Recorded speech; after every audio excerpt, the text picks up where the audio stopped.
UP में अगले साल चुनाव होने हैं। चुनाव से पहले योगी सरकार ने इस कार्यकाल का अपना आखिरी पूर्ण बजट पेश किया। यूपी के इतिहास में ऐसा पहली बार हुआ जब पेपरलेस बजट पेश किया गया। वित्त मंत्री सुरेश खन्ना लैपटॉप से बजट पढ़ते नजर आए।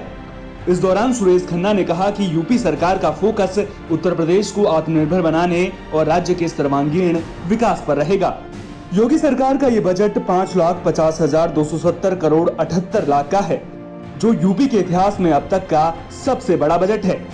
चुनाव से पहले पेश किए गए बजट में योगी सरकार ने अयोध्या स्थित सूर्यकुंड के विकास समेत अयोध्या नगरी के सर्वांगीण विकास के लिए 140 करोड़ का बजट रखा है। वहीं कोरोना वैक्सीन के लिए सरकार ने 50 करोड़ का बजट रखा है। अपने 1 घंटे 40 मिनट के बजट भाषण में वित्त मंत्री सुरेश खन्ना ने कई बड़े ऐलान किए। सबसे पहले अगर किसानों के लिए की गई घोषणाओं की बात करें तो यूपी के इस बजट में किसानों के लिए कई बड़े ऐलान किए गए। सरकार ब्लॉक स्तर पर कृषक उत्पादन संगठनों की स्थापना करेगी। इसके अलावा ज्यादा पैदावार वाली फसलों पर सरकार का जोर रहेगा। इसके लिए सरकार 100 करोड़ रुपए खर्च करेगी। किसानों को मुफ्त पानी देने के लिए 700 करोड़ रुपए खर्च किए जाएंगे। वहीं किसानों को रियायती दर पर लोन दिया जाएगा। जिस तरह से केंद्र सरकार के बजट में स्वास्थ्य को लेकर बड़े ऐलान किए गए थे, ऐसे में सबकी नजरें इस बात पर टिकी थी कि आखिर स्वास्थ्य के क्षेत्र में यूपी सरकार के बजट के पिटारे से क्या निकलेगा।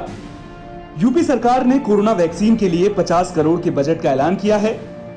वित्त मंत्री सुरेश खन्ना ने बताया कि कोरोना काल में 40 लाख मजदूरों की सुरक्षित घर वापसी कराई गई और कोरोना की टेस्टिंग भी तेजी से की गई। बजट में सरकार का जोर आत्मनिर्भर भारत पर रहा। बंद पड़ी सभी कताई मिलों का जीर्णोद्धार किया जाएगा। साथ ही राज्य में बच्चों को निःशुल्क कोचिंग भी दी जाएगी।